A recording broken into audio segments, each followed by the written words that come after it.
하나님의 말씀 사도행전 17장 24절 하나 보십시다. 교재는 93페이지에는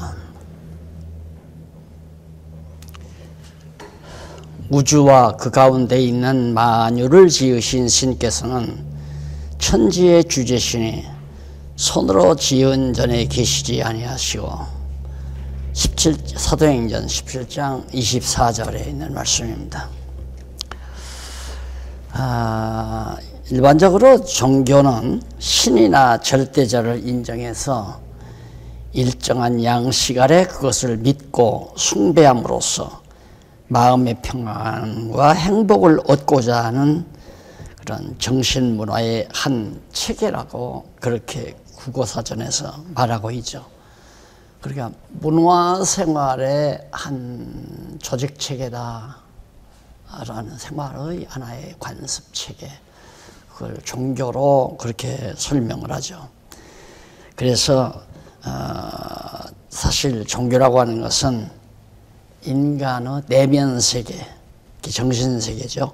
그 인간의 내면세계를 추구하는 것을 본연의 임무로 삼아야 하는 거죠. 그러니까 종교는 겉으로부터 안으로 들어가는 것이 아니라 인간 내면에서부터 겉으로 드러나는, 그러니까 내면의 정신적인 또 영적인 분명한 하나의 진리체계를 간직하게 되면 그것이 내 육신의 외적인 삶으로 그렇게 바뀌어지는 그런 문화. 그러나 정치라고 하는 것은 반대죠. 정치는 인간의 육신의 생활 관습과 방법과 제도와 형식을 강요해서 그걸 법적으로 제약해서 그렇게 살아가도록 그렇게 하는. 그래서 엄밀히 말하면 정치 사회에서는, 정치 세계에서는 인간의 진정한 자유가 불가능하죠. 그러나 종교만은 올바른 진리로 내면에 바르게 구축이 되면 바르게 외적인 삶이 드러나는데, 그 외적 삶은 절대로 억압 상태에서 내어지는 것이 아니라 내적인 자기의 가치관이 자연스럽게 생활로서 드러나는, 그러니까 정치와 종교는 완전히 분리가 되는 겁니다. 그런데 이걸 정치와 종교를 얼버무리려는 그런 생각은 아주 종교에 대한 또는 정치에 대한 기본적인 개념 자체가 정리되지 않았다고 볼 수가 있죠. 그래서 사실상 그 종교 생활도 보면은 돈이 없이는 순수한 종교적 신앙을 갖기가 힘들어지는 여건이 되어가고 있습니다. 왜? 자꾸만 오늘의 교회도 그 어떤 형식과 제도 이거 나에서 정치적으로 만들어 놓은 기독교라는 조직 체계에서 살다 보니까 반드시 의무가 부여되잖아요. 의무가. 예, 정치는, 세속 정치는 의무가 부여되지만은 종교는 의무라는 게 없어요. 절대 의무란, 교인의 의무 이런 건 없고 사명만 있을 뿐이죠. 그런 건, 사명은 뭐냐면 내면으로부터 정말 느껴지는 하나의 어떤 가치관에 의한 자기의 열정이죠. 하나의 분명한 가치관에 의한 목표를 향해서 가고자 하는, 목표를 달성하고자 하는 뜨거운 열정, 내면으로부터 일어나는 거죠. 그러니까 그건 사명이고, 의무라고 하는 것은 외적 어떤 세력이 부여시키는, 당신은 이렇게 해야 돼, 당신은 우리 사회에 얼마에 계약하고 입사를 했으니까 어떤 일은 당신이 해야 돼 하고 의무가 부여되지 않아요. 그래서 이제 교회 헌법에 교인의 의무 이렇게 말한다고 하는 것은 너무 정말 과하게 말하면 저질이죠. 있을 수가 없는 얘기. 어떻게 교인에게 의무를, 뭔데 도대체? 당위가 뭐고 노예가 뭐고 총회가 뭔데 교인에게 의무를 부여하느냐 이 말이죠. 하나님만이 우리의 내면 세계의 변화를 통해서 사명의식이 드러나도록 그것이 은사를 주어서 은사에 대한 뜨거운 열정을 가지게 만드는 것이 사명이라고 볼 수 있죠. 그래서 그 94페이지 제일 상단에 보면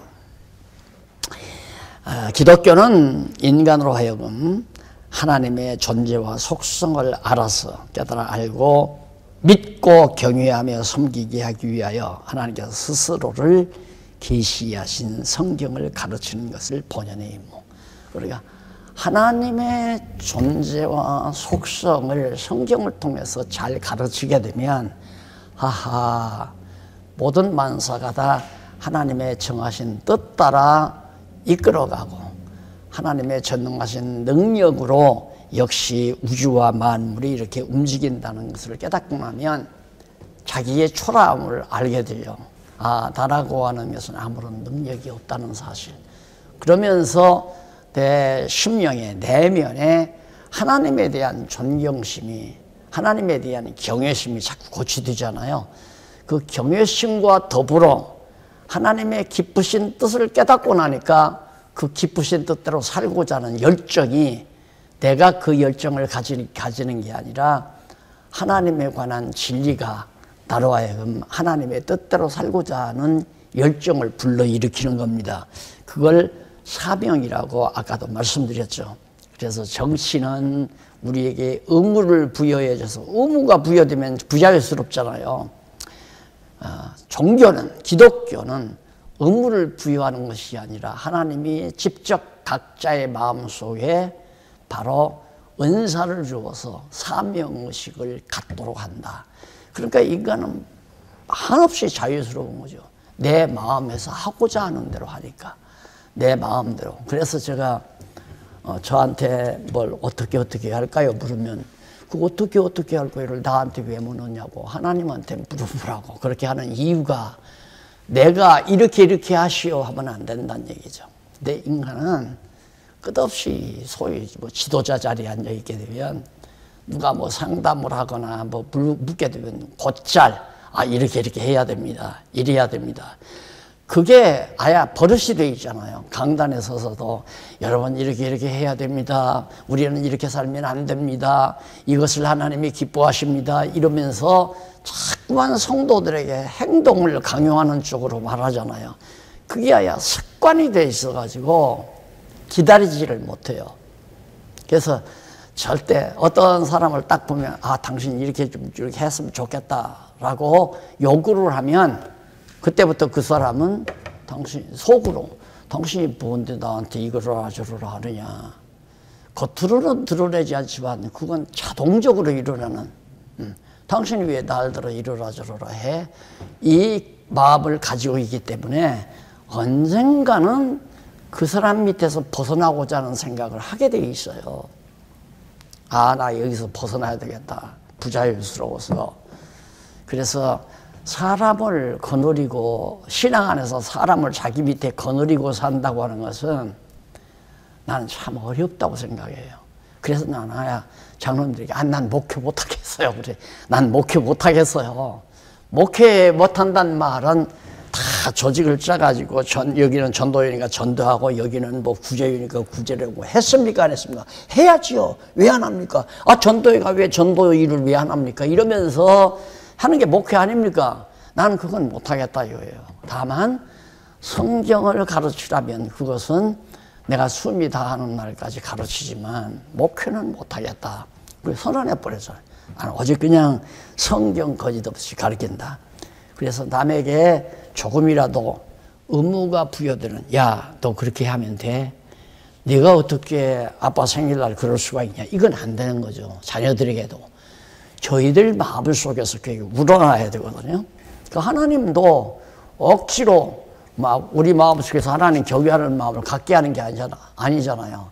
하나님께서 깨닫게 해서 내가 누군지 아느냐. 나 이렇고 이런 자다. 그걸 계시해 놓고 그걸 깨닫고 나니까 내가 이렇게 살면 지금까지 나를 위해서 살면 안 되겠구나. 내 욕심대로 살아서도 안 되겠구나.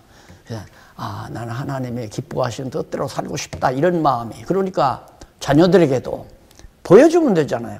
얼마나 부모가, 어머니, 아버지가 저희들을 위해서 애쓰고 수고했나. 그걸 잘 눈여겨보고 생각하면서 한 자식은 효도하지 말라고 해도 하게 돼 있잖아요. 효도하지 말라고 해도. 그게 부모님의 사랑에 감동이 되니까 부모님 기뻐하시는 뜻대로 하고자 해서 자꾸 행동이 나온다 이 말입니다. 그러니까 유교처럼 뭐 효도해야 한다 이렇게 가르치는 것도 그 저질적인 종교예요. 저질적인. 예, 인간이 행위를 강요하고 의무를 부여하는 것은 자기 주제 파악을 못했기 때문에. 그러니까 우리 목사님처럼 이렇게 아담한 기업이라도 경영하게 되면 직원이 있을 거 아닙니까? 직원이 있으면 일단 회사 전체를 설명을 해주고 회사가 해야 될 일이 어떤 일이고 어떻게 해나가야 이게 돼지고, 그러니까 당신은 어느 분야를 맡았다. 그러니까 당신의 일은 당신이 생각해서 스스로가 어떻게 하면 회사 발전이 이루어질까 하는 걸 스스로 생각해서 해나가도록 그렇게 하는 것이 바로 당신이 할 임무라고 그렇게 생각한다. 그래, 당신은 이렇게 해야 한다가 아니라 회사가 여차여차해서 당신이 이 회사를 택해서 들어왔으니까 당신이 알아서 해라. 그러면 훨씬 자유롭잖아요. 그래서 요즘에는 개인 회사들도 회사들도 과장님, 계장님, 뭐 부장님 이렇게 호칭을 안 한다고 그래요. 누구님, 박용진님, 뭐 김복동님 하고 그렇게 직책을 안 부른다는 거죠. 그런데 뭐 교회는 아직도 뭐 철저하게 목사님, 장로님, 뭐 집사님 뭐 이렇게 해서 딱딱 완전히 그런 세속적인 정치 제도로 딱 뺏겨가지고 엄청나게 처음에 성도들이 들을 때에는 그냥 멋모르고 들어오는 거죠. 멋모르고 던졌다가 올리미가 딱 씌워지는 거예요. 아, 이거 집사님이 하라는데 안 하면 쫓겨날 거고 나가라고 할 거고 하자니 짐이 무겁고 그렇게 했어. 야, 내가 어떻게든 열심히 해. 나도 집사가 돼야 되겠다고. 집사 되고 보니까 또 위에서 장로님이 또 이러라 저러라 하래. 아, 나도 장로가 돼야 되겠다. 장로가 되니까 목사가 또 장로한테 이러라 저러라 하니까 에이 내가 목사 해버린다 해서 장로 됐다가 목사 되려고 신학교 온 사람들이 나 다닐 때 집사나 장로 출신이 훨씬 많았어요. 3분의 2가 그런 분들이었어요. 예. 정규 학교를 해서 신학을 하려고 들은 분들은 3분의 1밖에 안 되고 장로 출신, 집사 출신 이런 분들이 하다가 열불 나니까 아 내가 장로 목사 해버려야 되겠다. 그러니까 정말 이 기독교라고 하는 것이 정말로 억지로 제도로 만들어서 의무를 부여야 하는 것은 문제가 심각한 거다. 그리고 그 다음 이제 그 밑에 제일 아래 문단에 보면 94페이지 종교가 성행하는 나라마다 그 종교의 특성에 맞는 신전들이 도처마다 군데군데 세워져 있죠. 그게 제일 인간을 묶는데, 인간을 억누르는데 가장 좋은 것이 눈에 보이지 아니하는 신전을 화려하게 꾸며놓는 거죠. 그러니까 누구든지 절간에 가면, 예를 들어 절간에 가면 안 믿는 사람도 합장을 하잖아요. 다 머리 싹 밀고 회색 도복을 입고 도복을 입고 승복을 입고 딱 나타나면 목 딱 들고 딱 나타나면 그 앞에 자연히 머리 숙여지나요. 그 웅장한 법당 그 앞에서다. 그러니까 그런 분위기를 조성해서 사람을 일단 기를 죽이는 거예요. 우리나라 그동안 성행했던 부흥회도 날들어 부흥 강사 수련 원장을 하라면 내가 잘할 거예요. 수법을 내가 다 잘하니까 이렇게 하면 된다고. 그러니까 그 수법이 뭐냐면 그 수법이 부흥 강사가 할 수 있는 가장 중요한 수법은 어쨌든 첫 인상이 완전히 성도들에게 강하게 느껴져야 돼요. 그래서 이제 뭐 일주일이라 한 달 전부터 목사가 이번에 오시는 강사님은 무슨 뭐 40일 금식 기도를 몇 번을 하고 어느 뭐 기도원에서 어느 삼각산 기도원에서 하나님의 음성을 듣고 그분이 한 번 손을 얹으면 뭐 암병이 낫고 뭐 그렇게 딱 예비 지식을 목사님들이 담임 목사가 다 주고 그래서 겁을 딱 갖게 그래서 모든 성도들로 하여금 그 오시는 부흥 강사님이 오기를 그 부흥 강사님이 딱 나타나서 희죽희죽 웃으면 안 돼요. 딱 정색을 하고 훑어봅니다. 전체를 또 거기서 완전히 가는 거예요. 그렇게만 해도 그러면 부흥에는 그 되는 거예요. 그래가지고 이제 막 죄를 지적하는데 안 걸릴 수 없도록 하는 죄들 그런 죄들을 사정없이 첫날 밤에 지적해 넣어버리면 완전히 기가 다 꺾이는 거예요. 자, 이그만 하고 딱딱 지적하면서 손가락질하면서 막 야단 쳐버리면 성도들이 야, 우리 마음을 다 들여다보는구나. 끝난 거예요, 부흥에는. 그러니까 이 종교라고 하는 것이 그렇게 우람하게 성전도 건물을 이렇게 지어가지고는 목회 안 돼. 목사님 이렇게 목회가 안 된다고. 이걸 성전으로 아는 사람이 없어. 이거 쉽게 죄송해요. 정성들 했네. 창고라고 생각하지. 여기서 목사님한테 목사님이 이렇게 할 사람 없다고. 적어도 사랑의 교회처럼 그렇게 뭉장하든가 안 그러면 정말 강남의 대치동에 있는 고딕 건물 있죠. 왜 충현교회 그런 성전처럼 딱 쳐놓고 성전 문 앞에 섰어야 딱 찾아와도 그냥 딱 누가 와도 그냥 목사님하고 딱 빅타이 메고 딱 섰으면은 이렇게 바로 그게 성전이에요. 그러니까 무식한 민도가 낮은 나라마다 골목골목마다 신전이 있잖아요. 골목골목마다.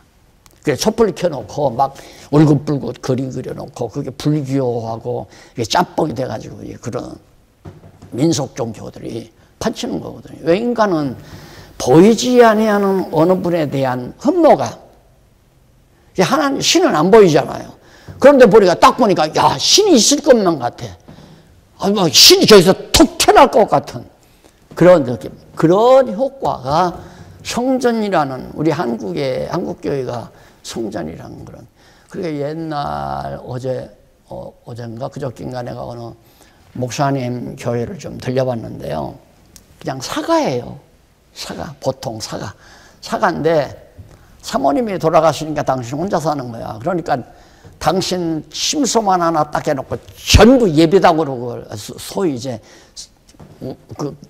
일반적으로만 예배당으로 꾸며놓은 성교들로. 그래서 한쪽으로 다 거기다가 예수님 뭐 만찬하는 그림 딱 붙여놓고 강대상 뒤에 강대상 놓고 의자들 딱 놓고 그것만 봐도 그 예수님 그 만찬하는 그 그림을 크게 강대상 뒤에다 크게 딱 붙여놔. 그것만 봐도 누구든지 야 여기는 다르다. 그냥 사과인데도 그렇게 꾸며놨더라고요. 그러니까 돈 들여서 정말 막 우람하게 명동 성당처럼 막 높이 천정해가지고 들어가서 신부가 나와서 한마디 하니까 성부와 위에서 들리잖아요. 우리에서 성부와 저기서 말이 들리는 게 아니라 저 공중에서 성부와 성자와 달달달달 떨리면서 가는 거예요. 그냥 그게 바로 성전이라고 하는 요소들이 가지고 있는 기능. 근데 그렇게 하니까 되더라. 그러니까 되는 것이 좋은 거 아니냐. 그렇게 하니까 성도들이 쉽게 설복되고 예수 믿는다고 고백하고 순종하고 연보내고. 자, 이게 하나의 큰 문제로 대두되기 때문에 그래서 성전이란 무엇인가를 이번 시간 다루게 됩니다. 그럼 우선 성전이란 말의 뜻이 뭔가? 뜻은 봐요. 바이트라는 말, 이게 히브리 말로 바이트라는 말이 나와요. 이 바이트는 그냥 집이라고 하는 뜻이죠. 이는 본래 집이라는 뜻인데 일반적으로 다양하게 그냥 우리 집도 바이트예요. 내가 사는 집도 바이트, 일반 대중적으로. 그런데 그 공공건물 이런 것들은 바이트라고 하지 아니하고 해갈이라고 나와요. 해갈. 그래서 밑에서부터 7째 줄 보면 그리고 해갈은 궁전이나 성전, 공공건물. 그러니까 바이트는 일반적인 개인적인 주택, 이걸 바이트라고 하고 해갈은 이제 관공서나 궁전이나 신전 이런 걸 말할 때에는 바로 해갈이라고 그러죠. 그러니까 성전은 해갈이라는 말로 그렇게 얘기될 수 있습니다. 그 다음에 이제 히브리어에서는 신약성경 헬라에서는 히에론이라는 말이 나오죠.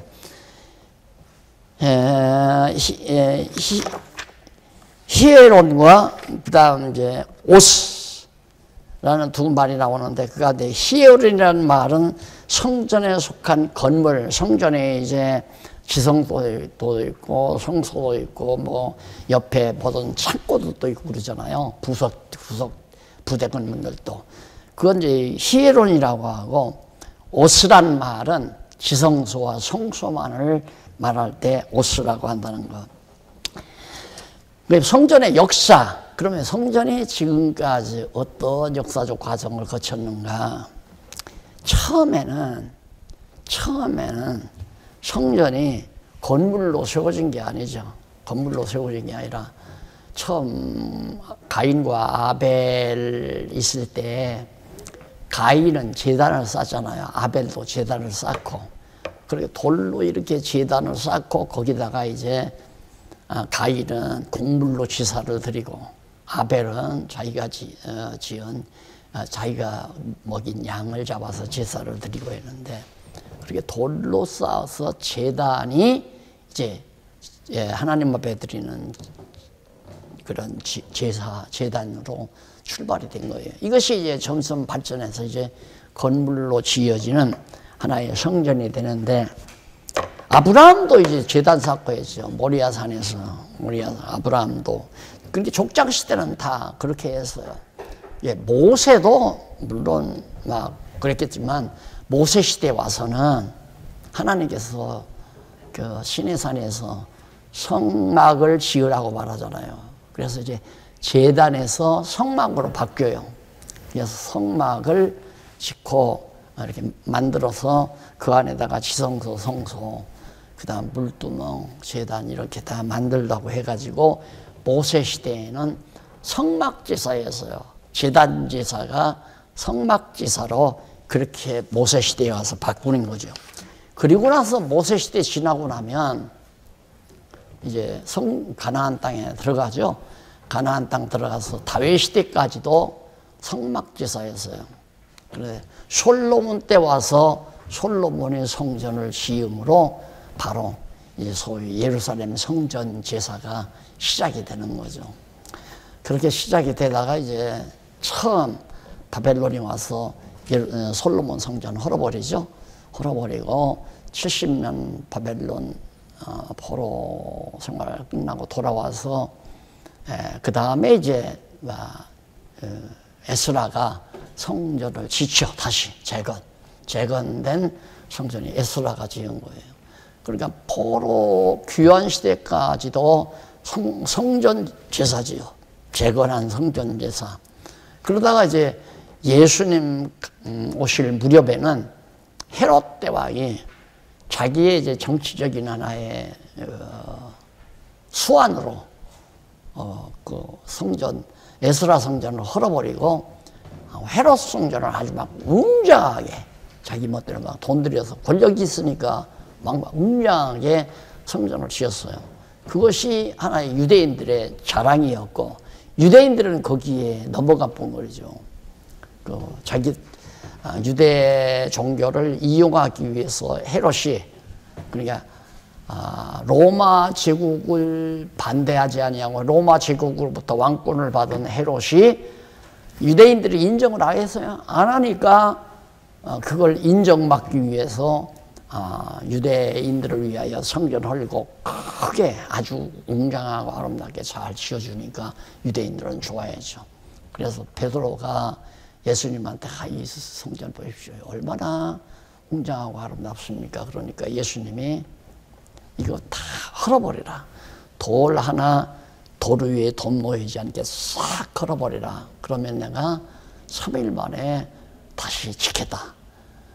그 말은 제자들이 알아들을 수가 없는 거예요. 이거 정말 헤롯 대왕이 그 권력을 가지고 이 엄청난 돈을 들여서 이렇게 장엄하게 지어놓은, 웅장하게 지어놓은 성전을 헐어버리면, 다 헐어버리면 예수님 당신이 어떻게 이걸 3일 만에 짓느냐 못 알아들었죠. 예, 부활 승천한 이후에야 요한복음 사도 요한이 말을 해요. 다시 3일 만에 부활할 자기 몸을 가리키는 것이더라. 그때야 성령이 오셔서 요한에게 깨닫게 하니까 깨닫게 되잖아요. 자, 여기서 이제 예루살렘 성전의 종말을 구하게 됩니다. 최종 종말이 이제 주 70년, 예수님 승천하신 이후에 주 70년에 예루살렘 성전이 다 불타버리죠. 그 다음에 예루살렘 성이 다 파괴되는 것이 135년, 7년 사이에 완전히 다 파괴되고요. 그래서 성전의 역사는 그렇게 이루어질 수 있습니다. 그러니까 70년에 예수님이 말씀한 대로 돌 하나 돌 위에 돈 놓이지 않게 다 정말 헐어져 버린 것이 바로, 그래서 에스라 수룹바벨 성전이죠. 수룹바벨이 와서 지기 시작한 에스라 수룹바벨 시대. 자, 그 다음에 이제 성전의 특징입니다. 성전이 그러면 어떠한 특징을 가지고 있는가? 첫 번째 특징이 뭐냐면 예루살렘 성전은 신적인 기원을 가지고 있다. 그래서 신적 기원, 하나님으로부터의 기원이 있다. 그러니까 이미 하나님께서 특별히 이제 아벨의 제사를 받은 것도 마찬가지지만 시내 산에서 모세에게 하나님께서 이렇게 재료까지, 사이즈, 그러니까 크기, 사이즈까지라도 전부 다 하나님이 설계해 준 대로 설계해서 지은 것이 성막이에요. 만든 것이 성막. 그러니까 얼마나 공교한지, 지혜가 없으면 도저히 성막을 만들 수 없도록 되어 있어요. 그래서 오홀리압과 그 또 한 분 있죠. 오홀리압과 또 한 분 있잖아요. 그 두 사람에게 하나님께서 지혜를 주어가지고 그 공교한, 그러니까 뭐 법궤도 사이즈 따라서 법궤도 그냥 네모 반타당이 아니라 다 무늬를 새기고, 그 다음 벽을 만드는 그런 하나의 설대들도 전부 개수나 사이즈나 그 규모 이런 것들을 다 만들어야 되고, 기둥들은 또 어떻게 해야 되는지 아주 조각을 해서 무늬를 다 새겨가지고 그렇게 해야 되고, 언약궤 위에 역시 이제 천사의 모양으로, 천사 날개 모양으로 무늬를 만들어야 되고, 또 뭐 상단이나 향단이나 떡상, 그 다음에 촛대, 7촛대 이런 것들도 다 전부 꽃 모양의 받침대를 해가지고 해야 되기 때문에 지혜가 없으면 안 되고, 그 다음 휘장, 이 휘장도 그냥 이렇게 기지로 그냥 늘여놓는 게 아니라 전부 수를 놓아가지고 아주 아름답고 정말 화려한 그런 수를 놓아가지고 휘장을 이렇게 들어들어가기 때문에 지혜가 필요하단 말입니다. 이것도 이제 하나의 이제 아름다운 신약교회를, 진짜 참 복음적인 성전인 신약교회를 지어가는데 지혜가 필요하다는 것을 지금 예시적으로 알려주는 거 아니에요.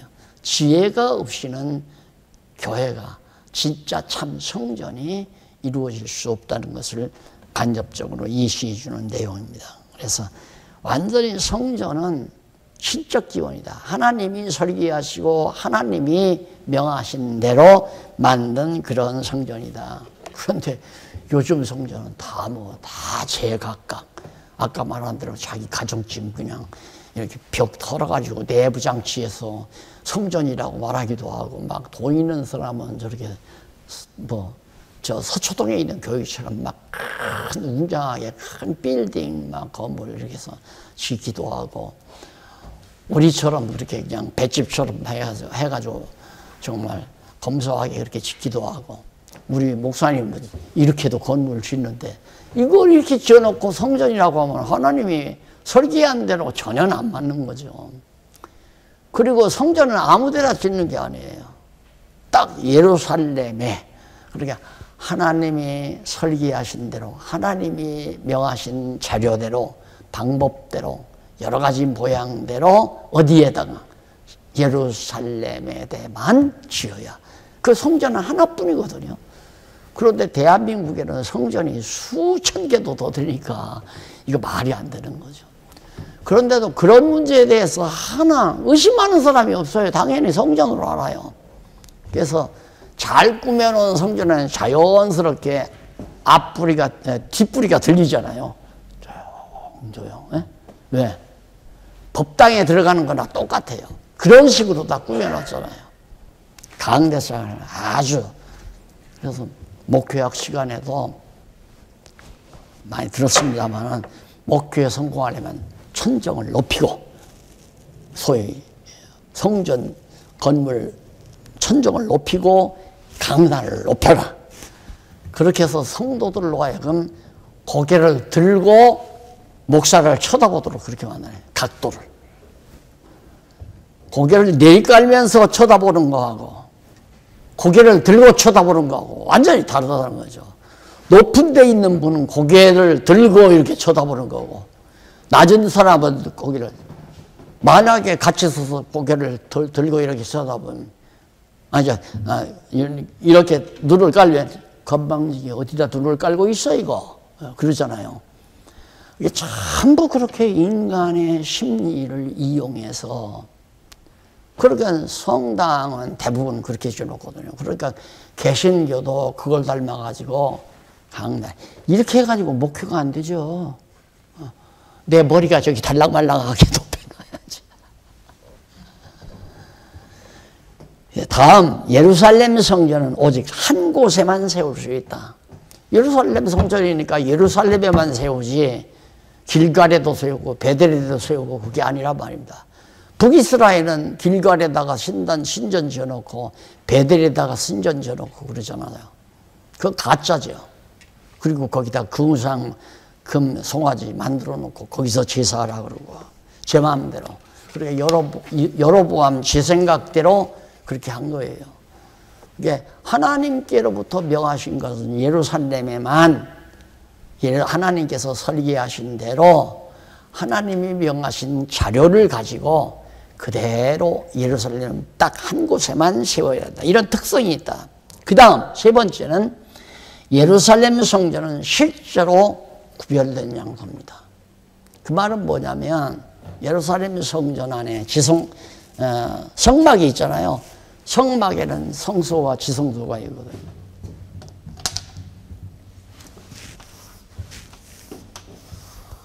이게 이제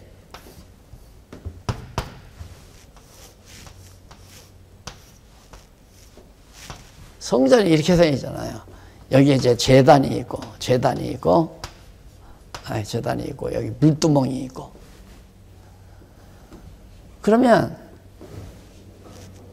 이게 이제 지성소란 말이에요. 지성소. 이건 성소고. 여기는 언약궤가 있고 이거 휘장이고. 그다음 성소는 여기는 이제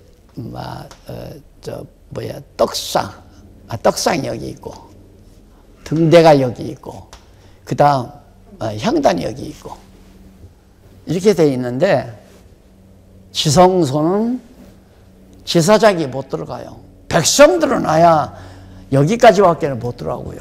여기는 백성이 들어가는 거고 여기는 제사장이 들어가는 거고 여기는 대제사장이 들어가요. 대제사장, 제사장, 백성. 여기는 이방인들이 들어요. 이방인들은 절대 이 담장 안으로 못 들어오죠. 그래서 바울이 이제 예수 그리스도께서 십자가에 죽으시고 승천하심으로 유대인과 이스라엘 백성과 이방인 사이에 담을 헐어버렸다고 하잖아요. 이 담이 없어졌다 이 말이에요. 담이. 그 말은 뭐냐면 유대인이나 헬라인이나 다. 그리고 휘장이 갈라졌다고 하잖아요. 휘장이. 이제는 누구나가, 그 말은 뭐냐면 이방인이나 유대인이나 제사장이나 대제사장이나 모두가 다 다이렉트로 하나님과 직접 대면한다는 얘기죠. 하나님을 대면할 수 있다. 이것이 이제 바로 다 무너져 버렸으니까, 헐어져 버렸으니까. 그래서 그런데 문제는 그 당시에는 이 지성소에는 대제사장이 1년에 한 차례밖에 못 들어가요. 대제사장이. 그리고 여기는 제사장들이 매일 백성들이 와서 드리는 제물의 피를 가지고 성소에 들어가는 거죠. 그러니까 만약에 여기 이제 대제사장이 들어가는데 부정한 피를 가지고 들어갔다면 죽잖아요. 그냥 바로 들어가자마자 그냥 죽어버려요. 그냥 기절해서 죽어버린다 이 말. 그러니까 그걸 대비해서 들어갈 때는 발에다가 이렇게 척고로 채워가지고 줄을 이렇게 쭉 이 휘장 밖으로 줄이 나와야 돼요. 그 들어가서 대제사장이 살아있으면 이 제사장복 이 옷단에 금방울이 달렸는데 금방울 소리가 찰랑찰랑 들리죠. 이 안에 들어가서 이건 살아있다는 거예요. 근데 들어가는데 아무 소리 안 나는 거야. 그러니까 누가 시체 가지고 또 들어오면 또 죽으니까 그러니까 줄로 잡아들여서 이제 시체를 씌우는 거죠. 그럴 정도로 이제 하나님의 실제적인 예루살렘 성전은 실제로 구별되어 있어요. 완전히 구별된 장소죠. 이 구별되어 있으니까 이방인과 백성이 구별되어 있잖아요.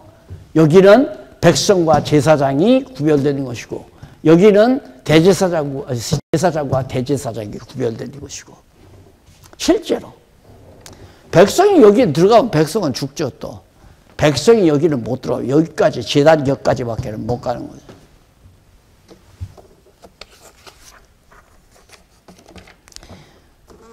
그리고 그러면 성전의 용도는 뭔가 다섯 번째 나오는데 성전은 하나님께서 이제 애굽에서 종로로 타다가 나와가지고 시내산에서 하나님께서 명해서 진 거 아니에요. 그래서 먼저 예루살렘 성전은 여호와께서 스스로의 거룩한 이름을 두시려고 사용되는 곳이다. 성전의 용도는 가장 중요한 용도가 여기다가 언약궤가 있잖아요.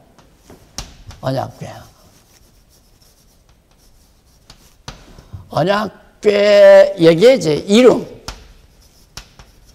여호와의 이름을 두기 위해서 여기다가 여호와의 이름을 언약궤 아래 그러니까 임마누엘 하나님이라고 하죠. 임마누엘 하나님.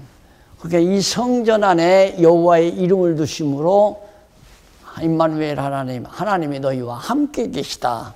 이름이 언약궤 안에 들어있기 때문에 백성들이 지은 언약궤 안에 여호와의 이름이 있어서 함께 계시는 거죠. 임마누엘 하나님이.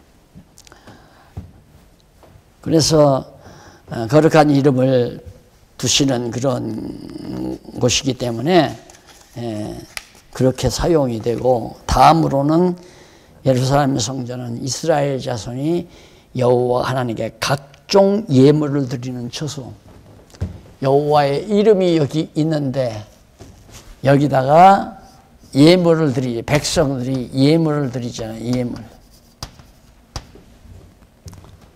그럼 예물을 드리면 매일 그 예물을 제사장들이 잡아가지고 예물로 일부는 태워요. 여기다 불로 태운단 말입니다. 태우면 이 태우는 연기가 계속 끊임이 없이 그 연기가 타고 올라간다 이 말입니다. 그걸 볼 때마다 이 안에 여호와의 이름을 기억하는 거죠. 백성들이. 저 안에 지성소에는 여호와의 이름이, 여호와라는 이름이 거기 계시다. 그 여호와의 이름 상징이 뭐냐면 십계명판과 그 다음 만나 항아리, 그 다음 이제 쌍난 지팡이, 이 세 가지. 쌍난 지팡이는 죽었다 부활하실 그리스도의 모습이고요.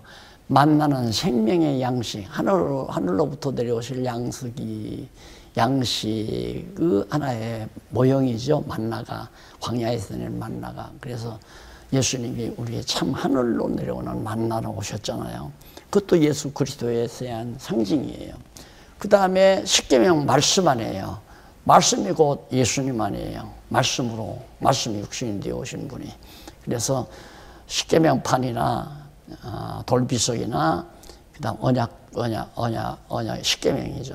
언약이나 만나나 쌍난 지팡이가 모두가 다 그리스도의 상징으로 그리스도와 함께 계시는 거예요. 오늘날 성전도 바로 그거네요. 그리스도의 몸된 교회로서 우리가 그리스도의 지체가 되어서 하나로 동거하는 그런 관계를 오늘의 이제 신약적 복음의 성전의 복음적 의미가 되지는 거죠. 그래서 이스라엘 성전은 이스라엘 자손이 여호와 하나님께 각종 예물을 드리는 처소로서 예물을 드림으로 그 예물은 누가 가져오면 항상 범죄를 하면 예물을 가지고 와요. 그럼 백성들이 만약에 범죄를 안 하게 되면 예물을 안 가지고 오고 가지고 올 이유가 없고 예물이 안 들어오면 제사장들이나 대제사장들은 또 여기 레위인들이 뭐 이 성전의 모든 일들을 맡아서 하잖아요. 청소도 하고 채도 치우고 떡도 갈아 뭐 아주 많은 일들을 레위 사람들이 맡아서 또 찬양대도 있고 노래도 부를 사람도 있고 또 반차별로 이걸 지켜나가는 이제 반차들도 있고 이런 사람들은 하나도 농사도 안 짓는데 재물을 가지고 와야 재물의 일부를 제사장족 족속들이 레위 자손들이 먹고 사는 거란 말입니다. 그러면 어떤 관계가 형성이 되냐면 백성들이 범죄를 하면 레위 민족들이 제사장 족속들이 잘 먹고 잘 살 수 있지만은 범죄를 하지 아니하면 잘못하면 기아로 죽는단 말입니다. 배고파서. 그런데 여기에 어떻게 하나님께서 지혜를 짜가지고 했느냐면 십계명을 주어서 지키지 못할 십계명을 주어가지고 십계명을 범함으로 백성들이 양을 먹이거나 소를 먹이나 또 아니면 소나 양을 사가지고 제사장에게로 와서 제물을 드리면 일부는 레위인들이 먹고 일부는 피를 흘려서 피로 하나님 앞에 제사를 드리고 그렇게 해서 이 레위인들이 사는 거란 말입니다. 또 11조를 내가지고 11조를 받아가지고 먹고 살고 그러니까 범죄하면 와서 피를 흘리게 되면 용서를 받아요. 다. 그럼 1년 내내 예물이 안 끝일 거 아니에요. 그냥 바쁘죠. 뭐 하루에 뭐 한두 사람만 오겠어요. 때로는 수백 명도 뭐 그거 다 처리해야 한단 말입니다. 제사장들이. 이게 바쁘죠. 항상 이 안에서는. 그냥 먹을 것이 쌓이고. 그리고 남는 건 다 태워버리고. 계속 재단에서 이게 타니까 바로 죄를 태우는 것이나 똑같잖아요. 1년 동안 그런 다음에 마지막 모아가지고 대제사장이 여기 가서 마지막에 이제 대제일에 7월 15일 날 마지막 이제 결산을 보는 거죠. 그때 하나님이 대제사장이 드리는 피를 시온소에 뿌리는 피를 받으시면 종소리가 나요. 방울소리가 딸랑 짤랑 짤랑 짤랑 대제사장이 입은 제사장복에 옷단에 붙어있는 금방울 소리가 난다. 그게 이스라엘 백성들은 그 종소리에 완전히 축제죠. 하나님께서 지난 1년 동안의 모든 죄를 다 용서했다. 그래서 이제 이렇게 구별이 되고 제사를 드림으로 이스라엘 백성들이 절대 지성소에 계시는 여호와의 이름, 이거예요. 이름, 여호와. 이 여호와 이름 잊지 않고 기억하게 하는 아주 중요한 방법이에요. 성전이라는 게. 여호와의. 그러니까 여호와 이름이 그만큼 중요하다는 얘기죠. 바로 이제 중간중간 좀 말씀을 드렸습니다만은 여섯 번째로 성전의 복음적 의미, 구약시대의 성전이 복음적으로 어떤 의미가 있는가. 첫째는 넘어가서 116페이지 구약시대 예루살렘 성전은 구약의 언약대로 오신 메시아 그리스도죠. 언약대로 여호와께서 언약대로 오신 메시아 곧 예수 그리스도의 예표다. 이 성전이 바로 그래서 아까 다 헐어버리라. 스룹바벨 성전 다 헐어버리라. 아니 헤롯 성전 다 헐어버리라. 그럼 내가 3일 만에 짓겠다. 그것은 부활하실 예수 그리스도의 몸을 가리키는 거 아니겠어요? 3일 만에 부활하셨으니까. 그러니까 이 성전이란 그리스도의 예표라고 하는 것은 두말할 것 없는 거죠.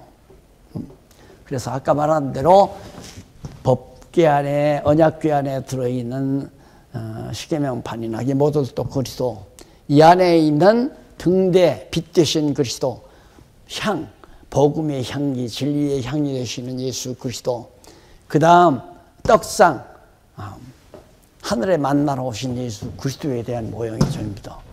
월두명 다 보혈의 깨끗이 씻는 피 흘리는 제단 불태우고 이런 것들이 모두가 어느 것 하나 그리스도의 예표가 아닌 것이 없죠.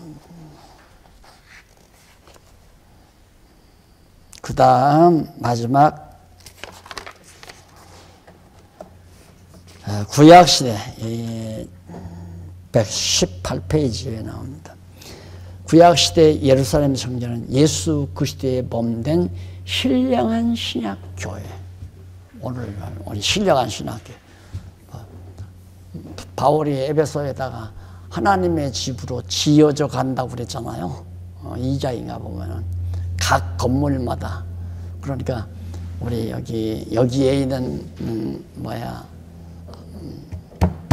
우리가 교회 성도들이나 정한중앙교회 성도들이나 또 목사님들이 목회하는 교회들이나 이런 것들이 다 하나의 건물들이에요. 작은 지역적인 건물들. 이런 것들이 서로 합력해서 서로 연결돼서 큰 하나의 하나님의 한 집으로 이렇게 지어져 간다. 한국 교회나 일본 교회나 미국 교회나 카나다나 호주나 이런 등등의 모든 교회들, 지역적인 교회들이 서로 연결해서 하나의 하나님의 집으로, 즉 지상의 하나님의 나라 교회로, 그리고 이 교회가 그러니까 영원한 하나님의 나라로 승화되잖아요. 그래서 결국 끝맺는 말은 구약시대 예루살렘 성전은 예수 그리스도가 오심으로 지상에서 없어지게 되었다는 사실. 이제 성전은 없어졌어요. 지상의 건물 성전은. 둘째, 여러 나라와 지방에 세워진 교회가 건축물은, 교회당 건축물은 성전이 될 수가 없다는 거. 절대 성전이야. 이게 성전 아니란 말입니다. 그런데 계속해서 건물 지어놓고 하나님의 거룩한 성전 그러고 얘기하니까 얼마나 미숙한 일인가. 셋째, 기독교는 성전에서 제사의 의미를 담은 예배의식이 아니라는 사실. 건물 안에서 예배 드린다는 거. 입 밖에도 꺼내면 안 돼요. 사실상 예배란 말은. 이건 제사란 말이거든요. 제사. 어느 목사님들한테 가르치면서 구약과 이렇게 비교해가지고 딱 하면서 구약시대의 제사, 이 예배는 제사인데 신약시대 건물에서 예배 때 교회당에서 제사, 구약시대의 이 제사장이다, 대제사장이다, 백수장 이거 모두가 성전이 그리스도 대상인데 오늘날 건물 지어놓고 이게 성전이 될 수 있는가? 목사님들이 눈이 퀭하면서 물었대요. 목사님이 제사장입니까? 아니죠. 연보가 재물입니까? 아니죠. 그러니까 너무너무 교회가 지금 저질이에요. 바닥에 있어요. 이런 교회를 정말 성경대로 승화시키는 것이 바로 우리가 받은 사명이라고 우리가 생각을 합니다. 우리가 그의 말을 들으니 손으로 지은 이 성전을 내가 헐고 손으로 짓지 아니한 다른 성전을 사흘에 지으리라 하더라. 마가복음 14장 58절에 나오네요. 잠시 쉬었다가